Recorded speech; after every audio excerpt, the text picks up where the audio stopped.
Rachel Nichols joining us, Fox Sports NBA analyst covering the NBA since the early 90s. So, but before Luka got here, the Lakers were strangely hot. Now, some of that's just Anthony Davis was healthy and great. Austin Reeves is having a remarkable season, and LeBron is out of his mind. So that's not surprising. The Luka thing's interesting because he'd been banged up. So you're asking him, probably not in the best shape. Hey, there's a bunch of new guys. What was your take on the moment last night? A moment is a great way to describe it, because the fact that a game was happening was kind of beside the point. It was like watching the Philadelphia Eagles in the Super Bowl. I mean, Lakers were playing against a tanking team. The Lakers were up the entire time. It was just basically a coronation party. No one had to stress about the result of the game. So instead, it was just all about Luka. From the moment they laid those Luka shirts out in every seat for every fan, they played Serbian music, Colin, last night during warmups. And then, of course, he is announced last in the lineup. I saw that. And I asked Luka about it after the game. I said, when did you find that out? What does that mean? And he said that LeBron actually texted him in the morning and said, whatever you want to do, I'm good with.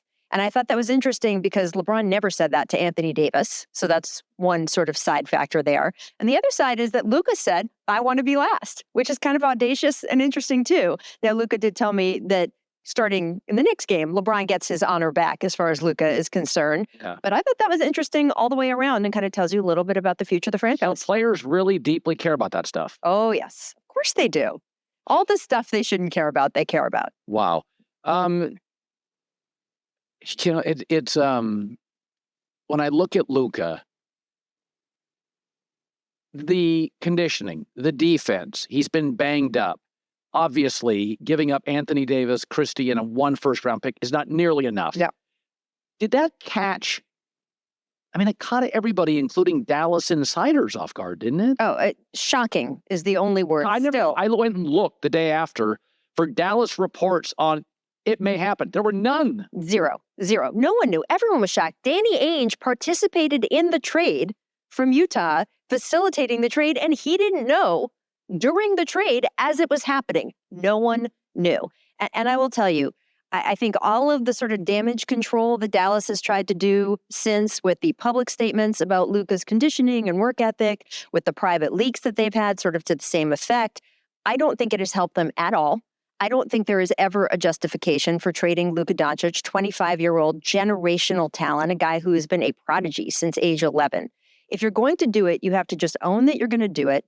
Say what you mean. Stop trying to denigrate him and his future, and get a better deal for him. Because I think that is part of what has been so galling to so many Dallas fans and so mystifying for NBA insiders.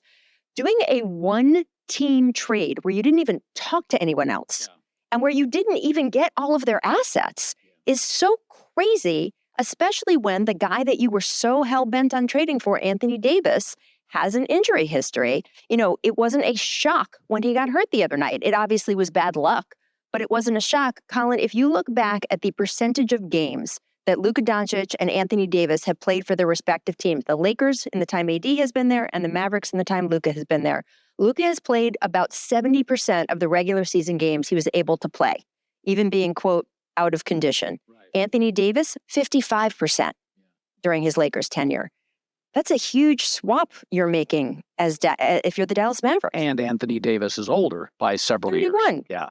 The Mark Williams move, listen, he's missed more games than he's played. I saw him at Duke, and I just remember long, athletic, nice little touch around the rim, a guy that's going to develop over time. I thought he was perfect. A little bit like Robert Williams of the Celtics. I'm not sure if he's going to be available for 4 games in a 7-game series, but when he's available, he changes the chemistry of the defense, right? If you remember Robert Williams against the Warriors in the final when he played, Golden State was kind of flummoxed about you couldn't score at the rim. So I thought it worked. Then he didn't pass a physical. Now, J-Mac had said this earlier. Is this one of these things where apparently there was a story where LeBron didn't love how much power Luka had in the move and Luka had a say? Or is this just the physical went sideways on Mark Williams? I mean, we don't know what was going on inside the Lakers front office, why they decided to rescind the trade. And the reason we don't know is they don't have to say. And this is a fascinating aspect of these NBA rules, that when the guy comes over, you give him a physical, it could be a hangnail. You can say, I don't like the way he looked at the eye chart. So you have the power as the trade partner to not only rescind the trade, you are now marking Mark Williams as damaged goods to the rest of the league, right? Yeah, good point. So you are distressing Charlotte's asset. And what if Charlotte had made a subsequent trade to back up the fact that they didn't have Mark Williams anymore and had approved that trade themselves? And then they would be stuck having given away some of their assets to replace a guy that ended up back on their bench. So it is all within NBA rules. The Lakers did nothing wrong. However, it is an interesting situation that the Lakers have put Charlotte in. And with the reporting right now that Charlotte is going to the NBA and saying, hey, something's fishy here, they don't have any recourse because of what the NBA rules are right now. But it does bring up a situation that we should all keep watching because it's possible this gets addressed in the next CBA or something like that. Okay, I don't know. I do think Jimmy Butler makes the Warriors more interesting, and I do think they needed a 2 for Steph. Pods isn't there. Draymond's more of a 3 at this point in his career. So I think it works. He's also kind of the opposite of Steph. He's about defense, mid-range. He's not ball handling in threes. There was a little bit, though, and I had said this a month ago. I'm like, they need Jimmy Butler because I watch Warrior games. When Steph's off the floor, they're boring. They're not fun to watch. And people, this is the Bay Area, new arena, they are charging top of the league, and it's like, it's not a very good product. Did it hint at desperation, or do you think this is something they willingly did and just thought, hey, it's going to get us in the playoffs? I think they were desperate. I think they basically acknowledged as such in the days leading up to the deadline. And I think this does make the end of Steph's tenure in Golden State much more palatable. Yeah. Does it make them a contender? Absolutely not. But they maybe weren't even going to make the playoffs this year, which would be just embarrassing with Steph Curry playing as well as he is still playing, being required to carry the load the way he has been required to carry it for the first 2/3 of the season. Now, if he has an off night, if he can't play, Jimmy Butler can ostensibly go in and lead the team and put the team on his shoulders. So that makes just a huge difference for them. It's going to make those games for those fans much more fun. It's going to make the games for Steph more fun, which is important as a franchise. You want to reward him. He's an intense player that's fun to watch. 100%. And you don't want this to turn into Kobe at the end of his career where he's dragging this 20-win team around. You want this to be a fun, functional team. Even if they're not a contender. Steph's won 4 titles. If he leaves without ever winning another one, he's going to still go down as one of the greatest players of all time and one of the most accomplished. So what we really want to do in this stretch is make this fun and make it respectful of him and what he deserves. So I think I had talked about this. When James Dolan went all in on the Sphere, he kind of got out of the basketball world for a couple of years, and the Knicks really built a formidable front office. They've made a lot of good moves. I mean, I like everything the Knicks have done for 2 years. But I have watched them, and I watched the last game. I've watched them play Boston twice and get bulldozed. It's not competitive. They don't have the scoring options. I mean, that game against Boston the other night was over in 4 minutes. I like their front office. I guess my take is Boston's the best team in the league. I'd bet anything they're going to win again. What's New York going to do? They're not going to beat Boston in a 7-game series. Where is New York? You've got Mikhail, you got Jalen, you got Karl Anthony Towns. There was a lot of rumors Karl Anthony got there to get to another deal. I still think Giannis is a swing eventually. Sure. Where are the Knicks in their rebuild? Because I think to this point, you'd have to be overjoyed outside the games against the Celtics on what New York has done. Let's not forget, the Celtics are a historically good team. Yes. What they did last year was literally historic, had never been done before. And then they won the finals in dominant fashion. And just because they've hit a little bit of a lull this season, we've seen all kinds of champions have a little bit of a hangover. It's 82 games. You're bored in the middle of the season, no matter what you say. Doesn't mean they're not still a historically good team when it matters. And against the Knicks, trust me, it matters. Well, they're motivated. So we see the difference there. I think the Knicks have done a terrific job, as you said. I like the moves that they made in the summer. It was a lot to give up for Bridges, but I like Bridges and I like his fit there once he got comfortable. I just don't think they're as good as Boston. And there's a chance they could sneak into the finals anyway. No one expected Dallas to get into the finals last year. No one expected Miami to get into the finals the 2 times they've been in the last 5 years. So it could happen. They're just not the favorites. I would put them behind Cleveland and Boston in terms of the favorites to reach the final. And I think they'll just have to keep developing with this core. And if a Giannis comes up down the road, Giannis made an interesting comment after the Doncic trade. He said, he goes, I think all European superstars should play in big markets. Guys should play in New York. That's what it feels like to me. It does. It does. It feels like and I like Karl Anthony, little quirky, little inconsistent, terrific, very gifted offensive player. And flourishing there. Yeah, no, shooting great threes. So I want to go back to the Dallas Mavericks. So this has been my theory. Okay, I'm going to lay this out. give it, go. Okay. So I called somebody that has known Nico, the GM of the Mavericks, for 22 years. Yeah. And I said he made the Kyrie deal, and it worked. He made a great trade deadline deal. It worked. He drafted the kid out of Duke, Lively.